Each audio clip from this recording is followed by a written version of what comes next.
바랍니다. 우선 4주 동안 연속해서 배운 이 말씀 노래 한번 불러보도록 그렇게 하겠습니다.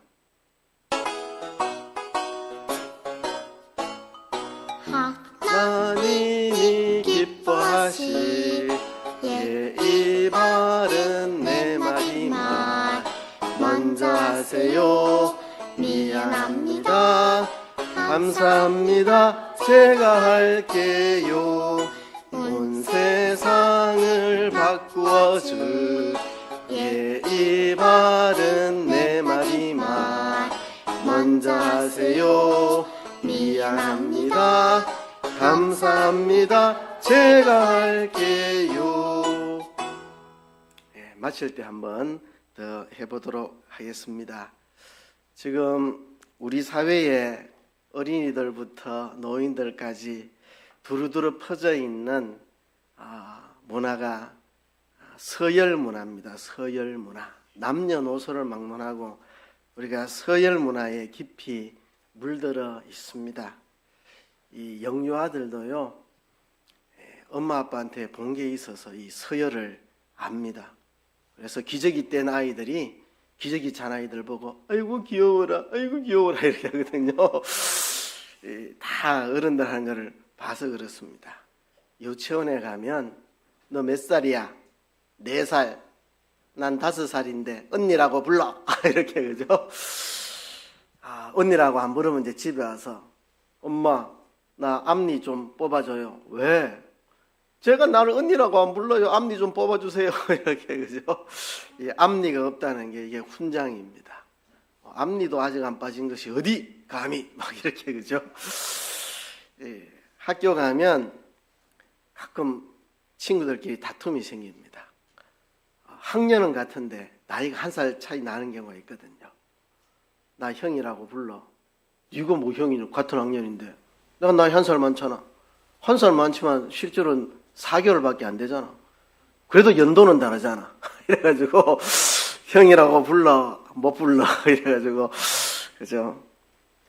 군대 가가지고 제가 군대 입대한 날짜가 10월 2일입니다. 10월 2일. 군대 제가 다닐 때는 한 달 간격으로 이 선임 후임을 가릅니다. 근데 이제 자대에 배치받을 때 대기하는 부대에서 같이 대기를 4명이 같이 대기를 하다가 자대에 갔거든요.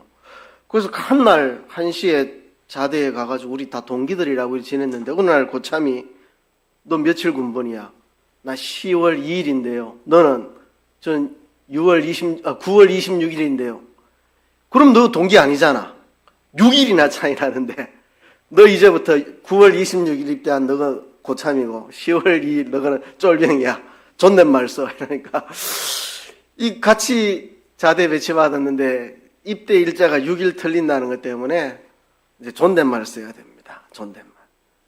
그러니까 이제 이 9월 26일 입대한 애들이 야 존댓말은 무슨 존댓말이고 같이 자대 배치받았는데 고참들 보는 데만 존댓말 하는 척 해주고 우리끼리 그냥 말 놓고 지내자 이랬는데 몇 달 지나니까 죽을래 막 이렇게 그래가지고 야 6일 늦게 군대 입대한 것 때문에 막 죽을래 소리 듣고 막 2단 협착이 당하고 야 참 이 서열이라는 게 무섭다 이런 생각을 합니다. 근데 이게요 직장에 가도 있고요. 직장에 가도 서열죠. 교회에도 있습니다. 교회에도. 저 어릴 때 참 마음에 이 상처가 되던데 교회가 뭐 한 500명 이렇게 교인이 나오는 교회였고 장로님들이 여러 분 계셨는데 제일 먼저 장로 되신 분이 내가 수석 장로라고 그걸 얼마나 과실하는지 이 가을에 찬양 발표회를 하는데 순서지를 이렇게 돈 많이 들여가지고 고급 종이에다가 만들었는데 그게 이제 왜 찬양 발표에 장로님들 이름을 다 써야 되는지 모르겠지만 하여튼 장로님들 이름도 다 쓰여져 있었는데 내 이름이 첫 번째 안 오고 지금 뒤에 있다고. 내가 수석 장로라서 내 이름이 제일 먼저 나와야 되는데 막 화를 내시는 걸 보고 교회 안에도 이런 서열 문화가 이게 심각하구나. 참 마음에 상처가 되던데 어른들만 그런 게 아니고 청년들도 마찬가지입니다. 제가 어릴 때 이렇게 신앙생활 했던 교회는 서열 문화가 아주 깊이 뿌리 박힌 교회입니다. 선배들이 후배들 막 그저 머리 박아도 시키고 막 말 안 들으면 두들겨 패기도 하고, 저는 아무한테도 안 때리고 아무한테도 저는 맞은 일이 없습니다만은 제 친구들은 선배들한테 좀 얻어맞기도 하고 후배들 두들겨 패기도 하고, 저는 뭐 아무도 저를 건들지를 않았고 저도 아무도 안 때렸는데 교회 안에 그런 서열 문화가 있어요. 그래서 제가 참 민망할 때가 있습니다. 길거리 가다가 교회 1년 후배들 만나면 이 친구들이 저 앞에 90도 인사를 해요. 한번 생각해 보세요.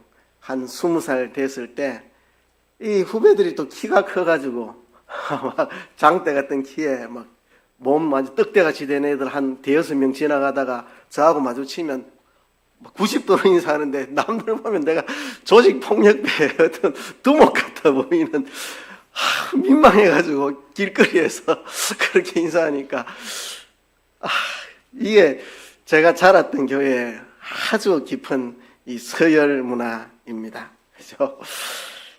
교회 안에도 이 서열 문화가 깊이 뿌리 박혀 있습니다. 서열 문화가 왜 생기는 걸까요? 왜 사람들은 서열을 따질까요? 서열을 따지는 이유가 무엇이겠습니까? 섬김의 문제 때문에 그렇습니다. 섬김의 문제. 자, 지금 10명이 앉아 있는데 하드를 사러 가야 된다. 하드 10개 사는 거면 혼자 갔다 와도 되잖아요. 우리 중에 누가 갈 것이냐? 이제 서열을 따지고, 네가 막내네, 네가 가야 되겠네, 뭐 이런 거 하려고, 그죠? 의자가 2개밖에 없는데 앉을 사람은 4사람입니다. 그럼 이제 서열을 따져야죠, 그죠? 누가 저기에 앉을 수 있나, 이렇게. 누군가는 섬겨야 되고 또 누군가는 그 섬김을 누릴 수 있을 텐데, 누가 섬기고 누가 누릴 것인가, 그것을 결정하기 위해서 우리는 서열을 따지는 겁니다. 그래서 우리 사회에서는 내가 섬기지 않고 누릴 수 있다, 그거를 큰 명예로, 큰 파워로 그렇게 생각을 합니다. 섬기는 사람, 힘없는 사람이고, 섬김을 받는 사람이 뭔가 권세가 있고 영광이 있다, 이래 생각하는 세상입니다. 그래서 섬기고 싶은 사람은 별로 없고 섬김 받고 싶은 사람으로 가득 찬 세상 속을 우리가 살아가고 있습니다. 이런 세상 속에서 예수님은 그렇게 하지 않으셨습니다. 예수님께서는 하나님의 본체이신데 하늘의 영광 권세를 내려놓으시고 사람 되어 이 땅에 오셔서 우리 위해서, 우리를 대신해서 십자가에 죽기까지 희생을 하신 분입니다. 예수님의 그 섬김으로 우리가 구원을 받았습니다. 그러면 하나님이면서 사람 되기까지 낮아지셔서 이 땅에 오셔서 우리 위해 대신 십자가에 죽어주시기까지 하셨던 그 섬김으로 구원받은 우리들은 어떻게 살아야 되겠습니까? 세상은 섬기기보다 누리고자 하는 세상인데, 이 세상 속에서 예수님의 섬김으로 구원받은 우리는 어떻게 살아야 되겠습니까? 예수님처럼 우리들도 기꺼이 주도적으로 자원적으로 섬겨야 됩니다. 예수님의 그 섬김으로 우리가 구원받았으니까 우리도 기꺼이 주도적으로 자원적으로 섬겨야 됩니다. 제가 3가지 수식어를 썼습니다. 기꺼이, 주도적으로, 자원적으로 섬겨야 됩니다. 예수님이 그렇게 섬겼습니다. 기꺼이 예수님이 섬기셨고, 자원적으로 섬기셨고, 주도적으로 섬기셨습니다. 하나님 아버지가 예수님에게 네가 좀 가서 죽어줘야 되겠다, 싫은데요, 그래도 네가 해야 된다, 하겠습니다, 이래 한 게 아닙니다. 예수님은 기꺼이 원하셔서, 소원하셔서 주도적으로 떠밀려가지고 마지못해서 억지로 불가피하게 하신 일이 아니고, 주도적으로 자원적으로 섬김의 걸음을 걸어가셨습니다. 전날을 여러분 한번 생각해 봅시다. 아주 특별한 그날이었습니다. 뭔가 긴장감이 감도는 그런 자리였습니다. 예수님이 평소에는 아직 내 때가 이르지 아니하였다, 아직 내 때가 이르지 아니하였다 그렇게 말씀하셨던 예수님이 이제는 말을 바꾸셨습니다. 이제 내 때가 왔다, 이제 내 때가 이르렀다 말씀하시고 제자들을 데리고 예루살렘으로 올라가셨습니다. 거기서 마지막 한 주간을 보내시는데요. 그 마지막 한 주간의 일정 가운데 이제 목요일 저녁이 되었습니다.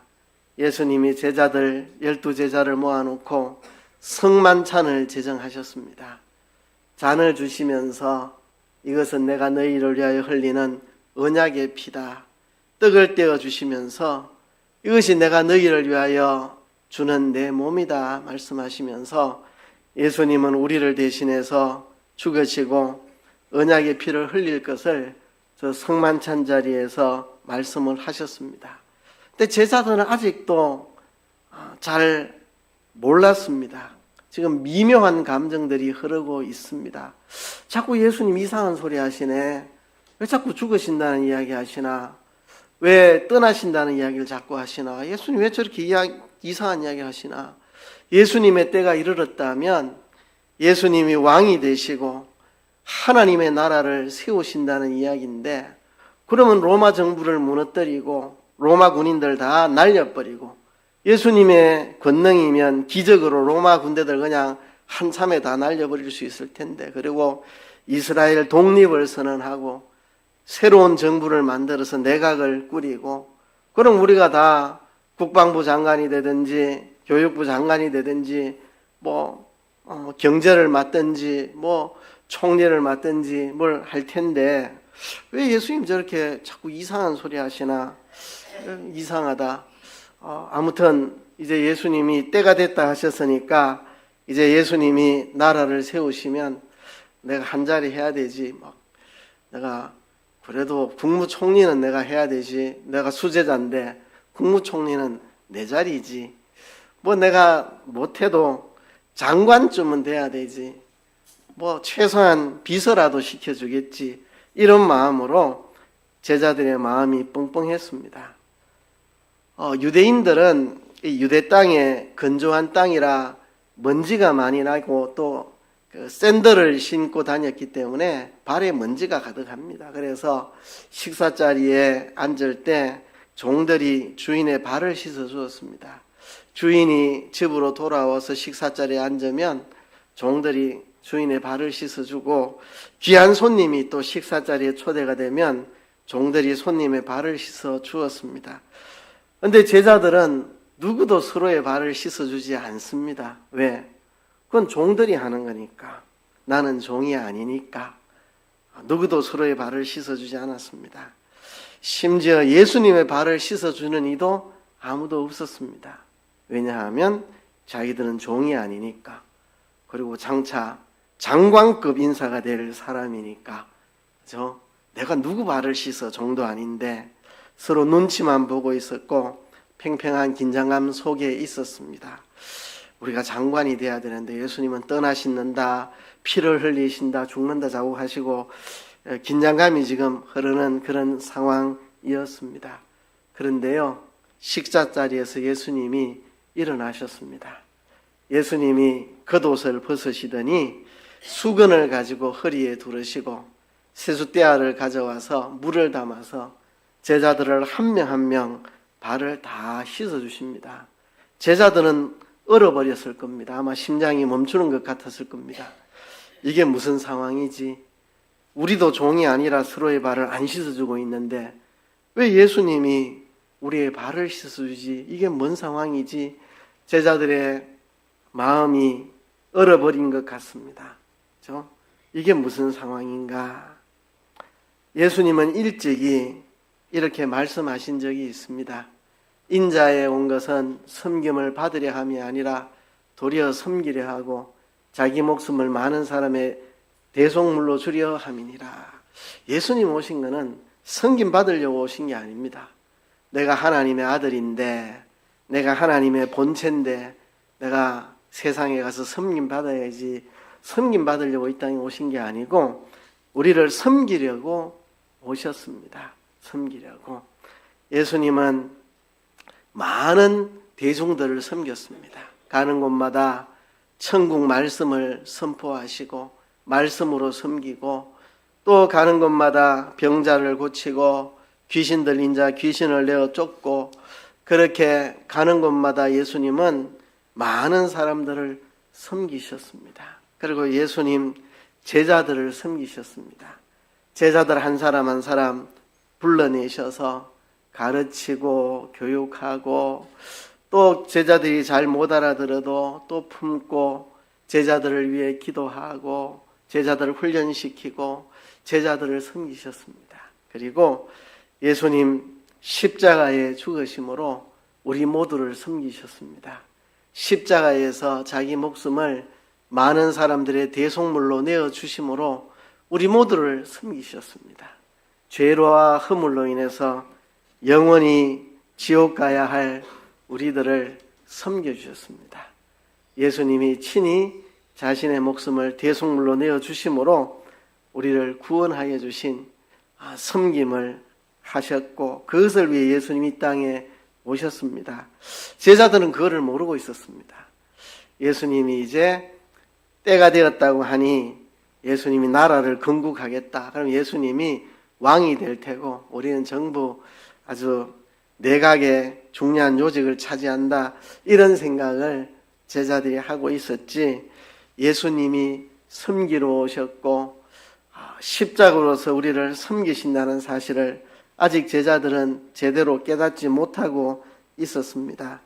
여러분, 이런 예수님의 섬김으로 우리가 섬김을 받았기 때문에 우리도 예수님과 같은 섬김을 하며 살아가는 것이 제자의 길입니다.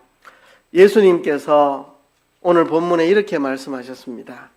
우선 겉옷을 벗고 허리에 수건을 묶고 대야에 물을 뜨다 제자들의 발을 다 씻긴 다음 수건으로 제자들의 발을 다 닦아주고 한 사람 한 사람 다 씻긴 다음에 예수님이 겉옷을 입고 다시 자리에 앉았습니다. 그 자리에서 예수님이 제자들에게 이렇게 말씀하셨습니다. 오늘 본문 13절 14절이 그 말씀입니다. 너희가 나를 선생이라 또는 주라 하니 너희 말이 옳도다. 내가 그러하다. 내가 주와 또는 선생이 되어 너희 발을 씻었으니 너희도 서로 발을 씻어주는 것이 옳으니라. 내가 너희에게 행한 것 같이 너희도 행하게 하려 하여 본을 보였노라. 내가 지금 본을 보인 거다. 내가 지금 시범을 보인 거다. 내가 너희에게 행한 것처럼 너희도 서로 간에 이렇게 하라고 내가 본을 보여준 것이다. 너희가 서로의 발을 씻어 주어야 한다. 내가 너희의 주와 선생이 되어서 너희의 발을 씻겼다.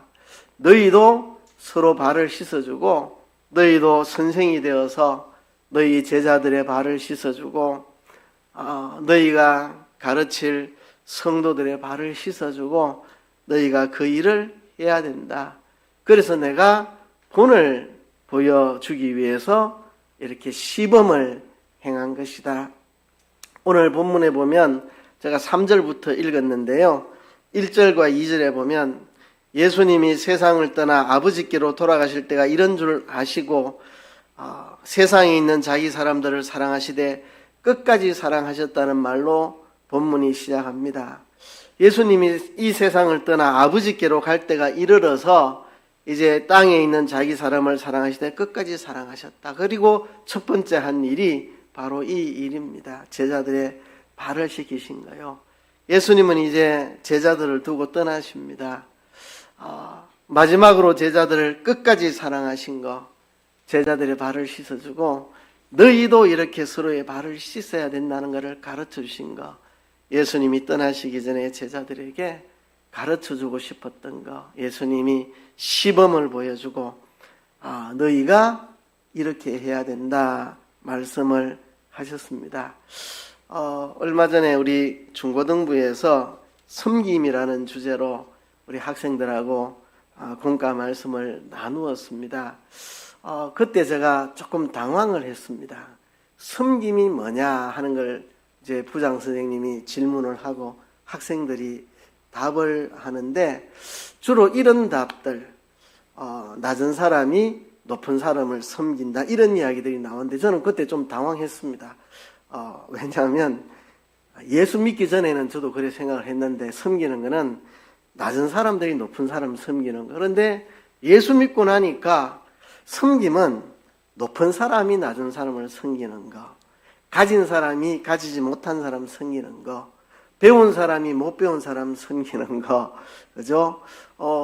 늘 그런 생각을 하다 보니까 어느덧 그렇게 40년이 넘는 세월이 흘렀고 제 머릿속에 섬김하면 높은 사람이 낮은 사람을 섬겨야 된다, 가진 사람이 안 가진 사람을 섬겨야 된다, 아는 사람이 모르는 사람을 섬겨야 된다, 여기에 40년 동안 머리가 박혀 있다 보니까 학생들하고 공과를 나누는데 부장 선생님이 섬김이 뭐냐는 질문에 아이들의 입에서 나오는 말, 높은 사람들을 이렇게 섬기는 그런 게 섬김이라고 말이 딱 나올 때 갑자기 제가 세상에 그런 말이 어디 있어? 이렇게 본능적으로 무슨 그게 섬김이야? 섬기는 거는 높은 사람이 낮은 사람을 섬기는 거지. 그러고 나서 생각해 보니까 그렇다. 세상에는 섬김이라고 하면 국어사전적인 의미를 보면 뭔가 낮은 사람이 윗사람이 이렇게 대접하고 이런 걸 섬김이라고. 그렇지. 나도 그렇게 알고 있었던 때가 있었지. 예수 믿기 전에 40년 동안 예수님의 섬김을 모델로 이렇게 보고 살다 보니 이렇게 생각이 완전히 바뀌어 버렸구나. 항상 가진 사람이 안 가진 사람에게 나눠줘야 되고, 힘 있는 사람이 힘 없는 사람 보호하고 지키고 돌봐야 되고, 윗사람이 아는 사람들을 잘 살피고 섬겨야 되고, 실력 있는 사람이 실력 없는 사람을 돕고 지키고 보호해주고 해야 되고, 이런 생각이 예수님 때문에 내 머릿속에 그렇게 각인이 된 거구나. 그때 좀 묘한 생각이 들었었습니다. 우리는 이 예수님의 섬김으로 구원받은 자들로서 우리도 예수님처럼 기꺼이 주도적으로 자원적으로 섬기는 삶을 살아야 합니다. 예수님이 정말 제자들 발 씻어주기 정말 싫은데, 그래서 더러운 발 씻어주기도 싫은데 만지기도 싫은데 하나님 아버지가 씻어주라 하니까 인상 쓰고 씻어줬겠습니까? 예수님 기꺼이 주도적으로 원해서 아버지께로 가야 될 때가 이르렀고, 하나님이 내게 주신 사람들 내가 끝까지 사랑해야 됩니다. 마지막으로 예수님이 제자들에게 이런 본을 보여줘야 되겠다. 예수님이 기꺼이 주도적으로 자원적으로 제자들의 발을 씻어 주셨습니다. 제가 예수님을 처음 믿던 80년대에는요 교회의 모습이 이랬습니다. 제가 중고등부, 그때는 중고등부 아니고 고등부 예배에 참석을 하면 이런 모습이었습니다. 제가 이제 중학생 때 또는 고등학생 이때의 분위기인데요. 형들이 분주하게 움직입니다. 어떤 형은 마이크 찾아와서 꽂고 앰프 켜고 음향 만지고, 어떤 형은 난로 불 점화시켜서 온도 맞추고, 또 어떤 형은 뭐하고 이렇게 일사불란하게 누구도 지시하는 사람이 없이, 너 뭐 해야 돼, 너 뭐 해 말하는 사람 없이 그냥 예배 시간이 되면 모두 그냥 일사불란하게 움직여서 딱딱딱 맡은 일도 아니죠. 누가 시켜서 하는 거 아니니까. 그런 모습이었는데 이제 90년대, 2000년대, 2010년, 2020년 세월이 지나면서 세상이 수동적으로 바뀌는 느낌. 옛날에는 주도적으로 능동적으로 시키지 않아도 움직였는데 세월이 갈수록 사람들이 움직이기 싫어하는 거, 시키지 않으면 안 움직이는 그런 분위기를 많이 느끼게 됩니다. 왜 이럴까 생각을 해보면 여러 가지 원인이 있겠지만 이 영상이라는 게 사람들에게 익숙해지고 리모컨, 스마트 기기 이런 데 익숙해지다 보니까 사람들이 좀 수동적으로 변하나. 그죠? 옛날에는 내가 움직여야 됐습니다. 물 한 그릇 떠줄라 해도 나가서 수도가에 가서 물을 한 그릇 떠서 방으로 들어와야 되고, 좀 뭔가 움직여야 되는데 방을 한번 닦으려 해도 걸레를 저 바깥에 가서 수도가에 가서 빨아가지고 와야 되고 그러던 뭐든지 움직여야 되는 시대인데 요새는 뭐 스마트 기기 있으면 그냥 지 혼자 다 웃겨주고 딱 웃는 것도 대신해 줍니다. 요즘 뭐 개그 프로그램 보면 웃는 사람 다 있잖아요. 요즘 뭐 하면은 청중들 이 타이밍에 웃으십시오. 이렇게 다 PD들이 다 연출하잖아요. 그러니까 웃는 것까지도 다 대신 웃어주는 그런 시대에 뭐 할 게 없습니다. 그냥 스마트폰만 들여다보면 되고 우스운 일 생기면 누가 다 대신 웃어주고 이런 시대에 사람들이 점점 수동적으로 변하는 건 아닌가. 좀 능동적으로 주도적으로 자원해서 우리가 좀 움직여야 되는데 그런 생각들을 많이 해보게 됩니다. 여러분, 제가 할게요라고 외치는 거는요, 윤리의 문제가 아닙니다. 윤리 문제 같으면 제가 강단에서 설교도 안 합니다. 윤리의 문제가 아니라 이건 신앙의 문제입니다. 우리 위에 기꺼이 주도적으로 자원적으로 섬겨주신 예수님의 섬김으로 구원받은 우리라면 우리도 기꺼이 주도적으로 자원적으로 섬겨야 예수님의 복음을 제대로 믿고 따르는 사람이기 때문에 단순히 이게 무슨 윤리, 도덕, 예의 이런 문제가 아니라 복음에 대한 문제이기 때문에 그렇습니다. 예수님의 그 섬김으로 내가 구원받은 것을 정말 깨닫고 믿고 아는 사람이라면 우리도 그렇게 반드시 살 것이기 때문에 그렇습니다. 여러분, 이사야를 한번 생각해 보세요. 이사야가 성전에서 거룩하신 하나님을 뵙게 되는데 내가 누구를 보내며 누가 우리를 위하여 갈고 하나님이 말씀하실 때 이사야가 내가 여기 있나이다 나를 보내소서 그렇게 말했습니다. 지금 이사야 시대에 유다 나라가 말할 수 없는 어려움 속에 있고 왕은 신앙에서 멀어져서 엉뚱한 짓을 하고 누군가 가서 그들에게 말씀을 전해야 되는데 쉬운 일이 아니죠. 쉬운 일이 아니죠. 왕 앞에 가서 하나님 말씀을 전해야 되고 잘못 걸리면 목이 날아갈 수도 있는데 내가 누구를 보내며 누가 우리를 위해 갈 것이냐. 내가 여기 있나이다 나를 보내소서. 우리가 이런 마음의 자세를 가지고 살아야 안 되겠습니까? 구약시대에는 다윗이 그의 고향 베들레헴이 적진에 속한 나귀에 들어가 있을 때 다윗이 고향이 그리워서 저 베들레헴 우물가에 그 물을 누가 내게 마시게 해줄꼬 했더니 부하 3명이 적진을 뚫고 가서 그 물을 떠왔습니다. 다윗이 그것을 보고 내가 이 물을 마실 수가 없다. 내 부하들의 목숨이다. 하나님께 부어드렸는데요. 누가 내게 베들레헴 물을 가져올 것인가? 내가 가겠습니다. 장수 3명이 용감하게 나섰는데요. 우리도 하나님 앞에 누가 할고 하나님이 물으신다면 제가 할게요. 제가 하겠습니다. 우리가 그렇게 할 수 있는 것이 그리스도의 제자의 길입니다. 여러분, 미국이 남북전쟁이 있었는데요.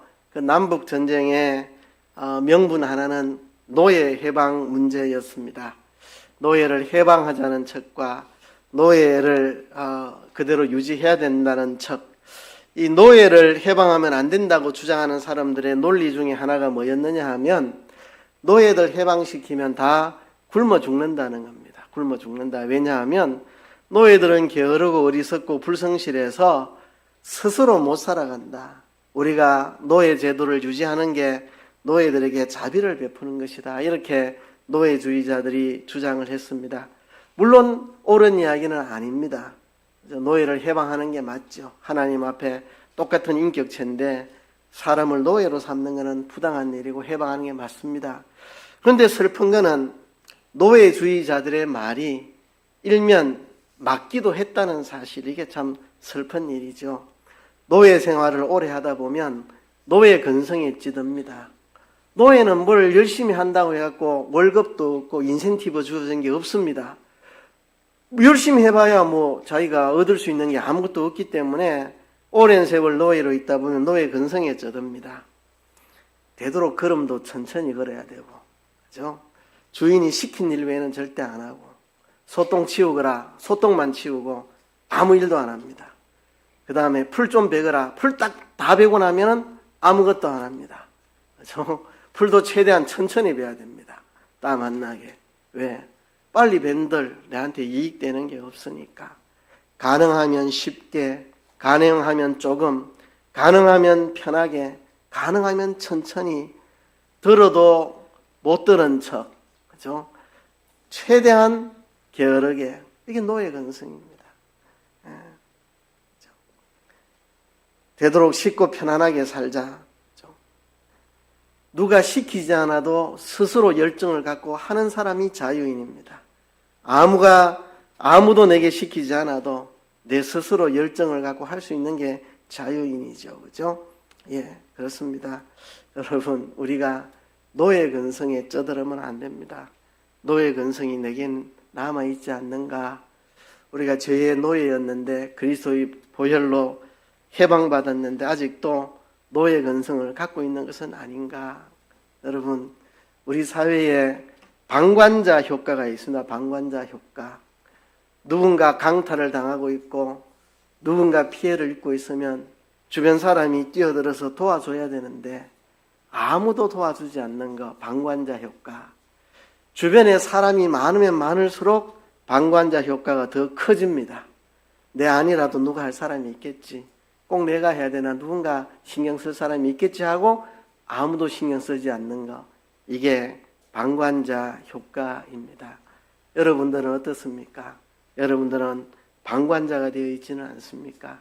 예수님의 제자들은 방관자로 살지 말아야 합니다. 자, 지금부터 한번 연습을 해보겠습니다. 제가 할게요. 자, 여러분들은 제가 할게요만 말하면 됩니다. 백문일답입니다. 백문일답. 제가 뭐라고 묻든지 여러분 제가 할게요 하시면 됩니다. 근데 괜히 제가 할게요 했다가 목사님이 이름 적어놓고 하세요 이럴까봐 대답 못하고 이런 거 안 해도 됩니다. 이거는 연습이기 때문에 제가 이거 이름 적어놓고 그때 대답했죠 이렇게 제가 안 합니다. 아시겠죠? 이제 훈련입니다. 연습. 백문일답 훈련합니다. 자, 한번 해보겠습니다. 예배당이 지저분해졌는데 누가 청소를 할까요? 예. 교회 지붕에 비가 새는데 누가 수리를 하죠?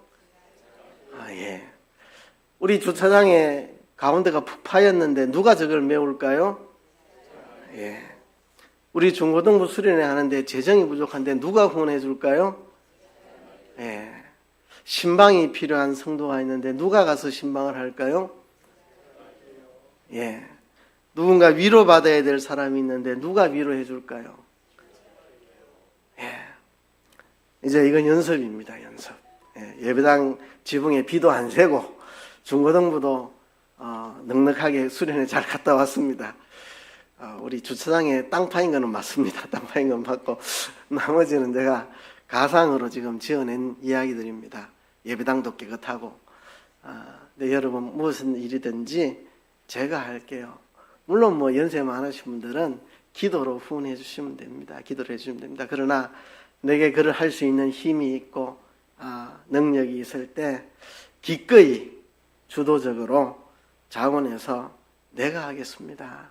제가 하겠습니다. 이게 그리스도의 제자들입니다. 왜냐하면 예수님이 그렇게 하셨고 십자가에 죽으시기 전날 밤 제자들에게 그렇게 하라고 예수님이 직접 겉옷을 벗고 수건을 허리에 묶고 대야를 가져다 물을 떠서 제자들의 발을 씻어 주셨으니까. 그리고 그래도 눈치 못 챌까 봐 앉혀놓고 다 끝난 다음에 내가 이거 왜 했는지 아나? 너한테 본을 보여주려고 한 거다. 너희가 그렇게 하거라. 예수님이 다시 말로 그렇게 해주셨습니다. 우리가 그렇게 해야 됩니다. 우리 지금까지 4주 동안 배운 거 한번 노래 한번 불러보고 말씀하겠습니다. 하나님이 기뻐하시 예의 내 마지막 먼저 하세요. 미안합니다. 감사합니다. 제가 할게요.